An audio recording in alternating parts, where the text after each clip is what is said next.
My name is Dominic Catronio. My name is Kerry Crowley. My name is Jacob Garcia. My name is Troy Lynch. My name is Ryan Vafalukas. I'm a broadcaster for the Chatham Anglers. I'm the play-by-play broadcaster for the Bourne Braves. I'm a broadcaster for the Wareham Gatemen. The field reporter for the Bourne Braves. I'm the play-by-play broadcaster for the Orleans Firebirds. And I go to Arizona State. And I go to Arizona State. And I go to Arizona State. And I go to Arizona State. And I just graduated from Arizona State University.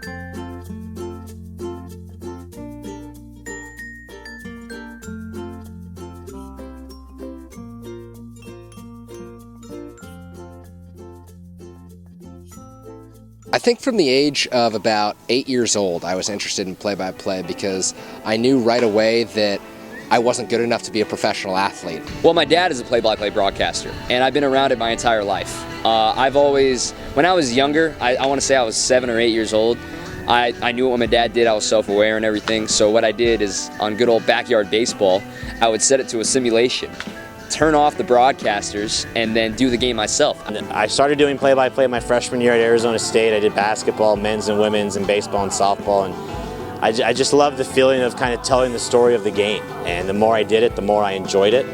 I actually remember the exact day that I heard about the Cape League as a potential option for me. It was October 12, 2013. I was reached out to by the Braves field reporter, Ginger Polson, a fellow Arizona State student who I actually didn't know at the time, but she said that she saw my LinkedIn profile, she saw all the things that I was broadcasting at Arizona State, and said that she wanted to bring a Sun Devil to the Cape. She said there was a play-by-play spot open, and if I'd be willing to take it, it was mine. I would just have to send my resume tapes in. The first time I thought of it was January of 2014.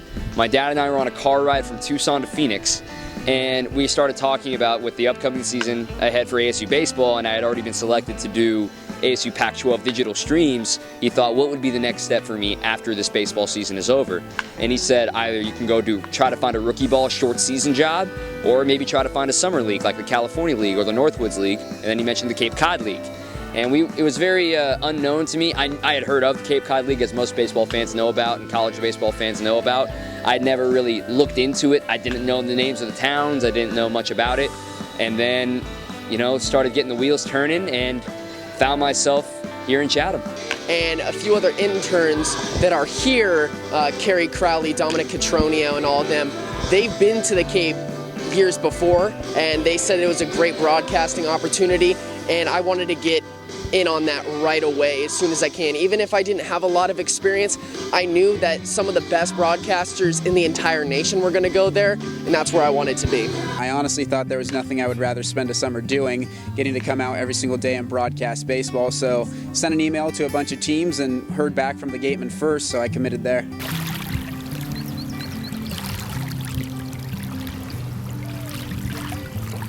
So I was born and raised in Arizona, and when I knew I wanted to go into journalism, I was starting to look at good journalism schools to go to, because I knew that you had to have a great degree, a great school to kind of back you in your professional career. And so Arizona State was in my backyard. It was a pretty much consensus top 10 journalism program. It was a cheaper option than going out of state. And honestly, Arizona State was the only place that I applied. I was playing volleyball in high school, and my goal was to go to a D1 school and play volleyball for 4 years there, and I never really got an offer that I wanted to up until I already got accepted into Arizona State. I took a journalism class my senior year, and that's where I thought it could benefit my future a whole lot more. I think I made the right choice. I kind of wanted to stay in California, so I applied pretty much to all in-state schools. UCLA and USC were my top two options. Got into both. USC turns out is way too expensive, and I didn't want to mess with wherever my brother and sister wanted to go. Got into UCLA and pretty much was set on going there until Arizona State sent me a sports journalism program or a magazine in the mail. Looked through it, and my dad said, "You'd be foolish just not to check this out." Took a tour of it spring break of my senior year. Just fell in love with it even more than UCLA, and I guess the rest is history.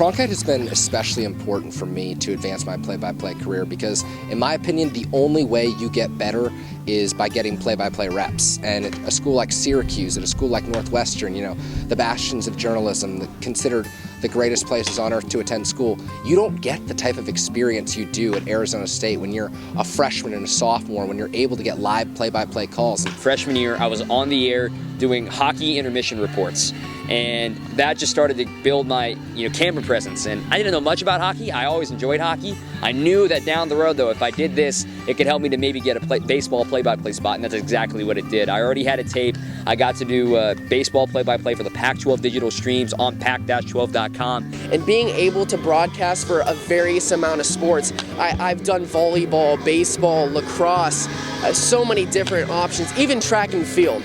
So even 1 year at ASU, it's been amazing, and I couldn't have asked for a better first year. Yeah. Hopefully in 10 years, I was the youngest broadcaster ever call a World Series. That's the plan, or that's the goal anyway. Obviously, a lot of things have to fall into place for that. I know it's a long road ahead, and I've seen the dark side of the business as well. I just hope in 10 years, I'm in a stable position with whether it be a network, whether it be a team, wherever. I just hope I'm in a stable position calling play-by-play somewhere, somehow for baseball. I want to do play-by-play for the Pac-12 network. I want to work for ESPN. I want to work for a major network because I think that you're able to remain an unbiased journalist. You're able to call the biggest events, and I think that it would just be such an awesome opportunity to be able to travel the country and call a sport like football, call a sport like baseball, call a sport like basketball. So 10 years from now, it doesn't necessarily matter where I'm working. I just want to be working in sports journalism and preferably on television, calling play-by-play action. 10 years from now, I think the most ideal situation that I would be in is doing play-by-play for either a minor league or a college team. I'm not sure the exact time frame that it takes to get to the big leagues. I think that's obviously the ultimate goal. But out of college, I hope to latch on to whatever small baseball team I can find.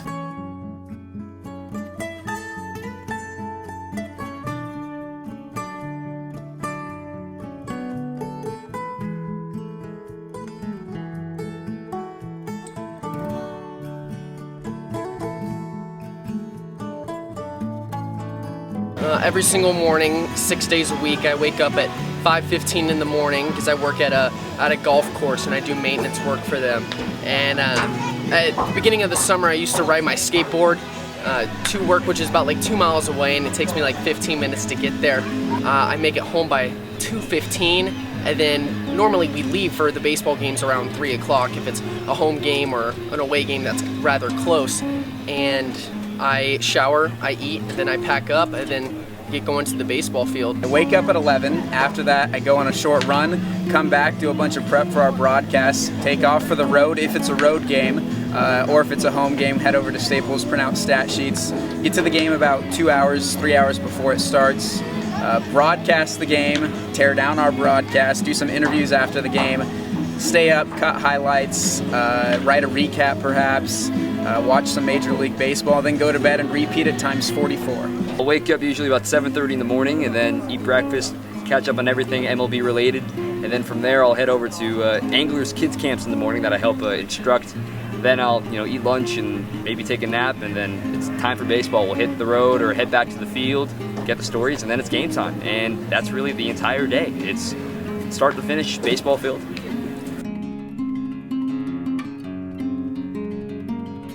I would say what I've learned about my play-by-play is that preparation is extremely important. I've kind of seen a correlation between how much I prep for a broadcast and how well I do on the broadcast, and that's incredibly important.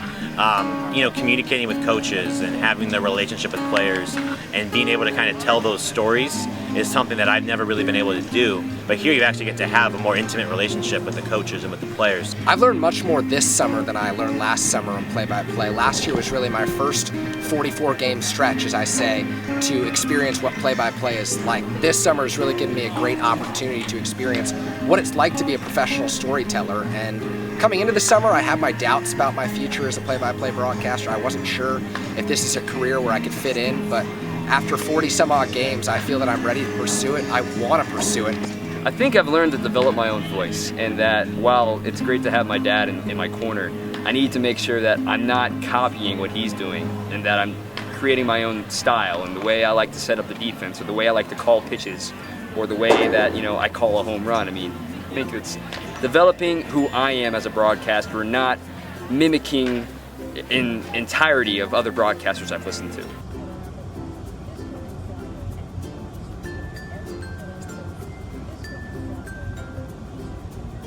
There's so many. I mean, you can't pick just one because it's just a great place to be overall. I love doing the kids camps. I mean, when the kids remember your name from last year to this year, that's always a great feeling.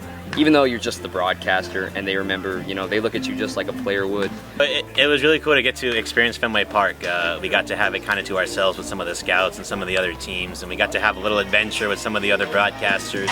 In Fenway Park, got to go on the Green Monster, got to kind of take a little tour around the park. That was fun, and I just enjoyed getting to know not only other broadcasters, but some of the players, some of the coaches, and kind of having a set routine of you're going to get to call baseball every day. One of my favorite memories about the Cape this summer has been the opportunity to collaborate with such talented broadcasters. I have a partner who I think is one of the best broadcasters out here on Cape Cod, and Chris Jones, who's such a fluid, easy storyteller. He's taught me so much about play-by-play, and working with him has really given me an opportunity to experience what it's like to work with a broadcaster who's been there and done that. Some of our off-days adventures have been incredibly fun. Going to Fenway, Ryan talked about the adventure we went on going on the Green Monster. It wasn't an adventure, we literally snuck onto a tour and got on the Green Monster when we weren't supposed to. Walking around the field and being up close and personal with the Green Monster was a whole lot of fun. Hanging out with the Born interns is definitely something I'll never forget. Playing mini golf, probably the most competitive mini golf match I've ever been a part of, and making a huge comeback in that match, but then choking it away to Kerry. It's a memory, probably not a good memory, but it was still a whole lot of fun. If you have an opportunity to come here, you have to take it. I mean, even if you don't have an opportunity to get here, find a way to get here. I think this place is like a time capsule.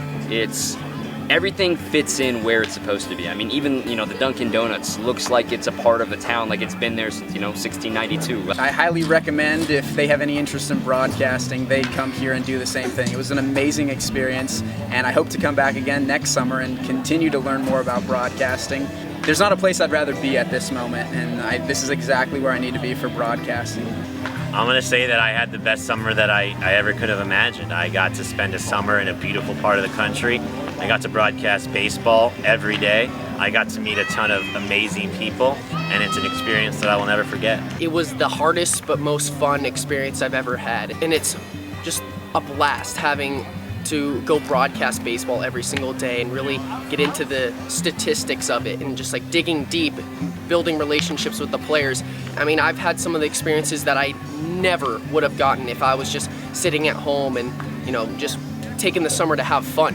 If someone asks me about my summer on Cape Cod, I'll simply tell them it's the best summer of my life. I've never learned more about broadcasting, never learned more about myself. I've never had this much fun. It's been an amazing opportunity, especially to experience it with so many different broadcasters who came out from Arizona State to try and prove that the Cronkite school can compete with the best in the country. And I think that the body of work we've put together really speaks for itself. And I would never trade this summer for any other summer I've had in my life and any other summer that I'll have in my future. Everything about it, it's just pure Americana, you know? It's just, you get to experience what baseball was like in, you know, so many years ago, and it still holds true today, and it will hold true 50 years from now.